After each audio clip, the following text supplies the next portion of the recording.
ಅಸ್ಸಲಾಮುಅಲೈಕುಮ್. ನಮಸ್ಕಾರ ಕರ್ನಾಟಕ. ಬೆಳಿಗ್ಗೆ ನೀರು ಕುಡ್ಕೊಂಡು ನಾಷ್ಟ ಮಾಡ್ಕೊಂಡು ಸೀದಾ ರೆಡಿ ಆಗಿಬಿಟ್ಟು ಕಾಲೇಜ್ ಹೋಗೋಣ ಅಂತ ಮನೆ ಬಿಟ್ಟು ಗಾಡಿ ಹತ್ತಿದ್ದೆ. ಗಾಡಿ ಹತ್ರ ಹೋಗ್ಬಿಟ್ಟು ಗಾಡಿ ಹತ್ಕೊಂಡು ನಾನು ಅಲ್ಲಿಂದ ಹೋಗಿದ್ದೆ ಭರತ್ನ ಪಿಕ್ ಮಾಡ್ಕೊಂಡು ನಾವು ಹೋಗೋಣ ಕಾಲೇಜ್ ಅಂತ ಇದ್ದರೆ ಕಾಲೇಜ್ ಹತ್ರ ಹೋಗೋಣ ಅಂದರೆ ಇವ್ನು ಪೆನ್ ಇಸ್ಕೊಳ್ಬೇಕು, ಅದು ಇಸ್ಕೊಳ್ಬೇಕು, ಇದು ಇಸ್ಕೊಂಡು ಅಂತ ಹೇಳ್ತಾ ಇದ್ದ. ಸರಿ ಬಾ ಅಂತ ಕರ್ಕೊಂಡು ಹೋಗಿದ್ದೆ. ಓದೋ ಹುಡುಗ ಆಗ್ತಾವನೆ, ಅದಕ್ಕೆ ಪೆನ್ ಇಸ್ಕೊಳ್ಳೋಣ ಬಾರ ಅಂತ ಪೆನ್ ಇಸ್ಕೊಂಡೆ. ಅದೇನೋ ಇಸ್ಕೊಂಡ ಇನ್ನು ಸ್ಟೇಷ್ನರಿಯಿಂದ ಇಸ್ಕೊಂಡು ಸೀದಾ ಹೋಗಿದ್ದೆ ಕಾಲೇಜಲ್ಲಿ ಹೋಗ್ಬಿಟ್ಟು ನಾವು ಕೂತ್ಕೊಂಡಿದ್ವಿ. ನಮ್ಮ ರುದ್ರ ಬಂದ್ಬಿಟ್ಟು ಕೋಪ ಮಾಡ್ಕೊಂಡ್ಬಿಟ್ಟವ್ನು. ಏನೀಗಂದ್ರೆ ಇವ್ನ ವೇಟ್ ಮಾಡಿಲ್ಲ ಬೆಳಿಗ್ಗೆ ಅಂತ ಕೋಪ ಮಾಡ್ಕೊಂಡ್ಬಿಟ್ಟು ನಾನು ಏನೋ ತಂದಿದ್ದೀನಿ ನಿನಗೆ ತೋರಿಸಲ್ಲ ಅದು ಇದು ಅಂತ ಹೇಳ್ತಾ ಇದ್ದ. ಆಮೇಲೆ ಬಾ ತೋರಿಸ್ತೀನಿ, ಅಲ್ಲಿ ಬಾ, ಈ ಕಡೆ ಬಾ, ಆ ಕಡೆ ಬಾ ಅಂತ ಹೇಳ್ತಾ ಇದ್ದ. ಆಮೇಲೆ ಅಲ್ಲಿಂದ ನಾನು ಹೋಗಿದ್ದೆ, ಕಾಲೇಜ್ ಬಿಟ್ಟರು. ಆಮೇಲೆ ನಮ್ಮ ರಿತಿಕ್ನ ಡ್ರಾಪ್ ಮಾಡಿಬಿಟ್ಟು ಅಲ್ಲಿಂದ ಹೋಗಿದ್ದೆ ನಾನು. ನಮ್ಮ ಇಷ್ಟೇ ಭರತ್ನ ಕರ್ಕೊಂಡು ಮನೆಗೆ ಬಿಡ್ತೀನಿ ಬಾರೋ ಅಂದರೆ ರೋಲ್ ನೋಡಿ ತಿನ್ಬೇಕು ನಾನು.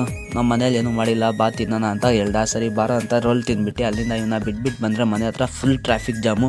ಏನೋ ಗೊತ್ತಿಲ್ಲ, ಫುಲ್ ಹೆವಿ ಟ್ರಾಫಿಕ್ ಇತ್ತು. ವೀರನ್ಪಳ್ಳಿ ಜಾಮು, ಒಳಗಡೆ ಬಂದರೆ ಈ ಕಡೆ ಜಾಮು.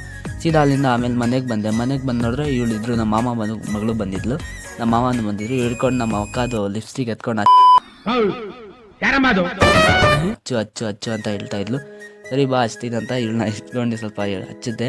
ಆಮೇಲೆ ಡ್ಯೂಟಿ ಹೋಗೋಣ ಅಂತ ಮನೆ ಬಿಡೋಕ್ಕೆ ಒಂದು ಜರ್ಕಿನೆಲ್ಲ ಎತ್ಕೊಳ್ಳೋಣ ಅಂತ ಮತ್ತೆ ಬಿಟ್ಟೆ ಮನೆ ಬಿಟ್ಟು ನೋಡಿದ್ರೆ ಬಾಡಿಗೆ ಹೊಡಿತಾ ಇದ್ದೆ. ಡ್ಯೂಟಿಯಲ್ಲಿ ಹೆವಿ ಜಾಮ್ ಇತ್ತು, ಎಲ್ಲಿ ನೋಡಿದ್ರು ಜಾಮ್ ಇತ್ತು.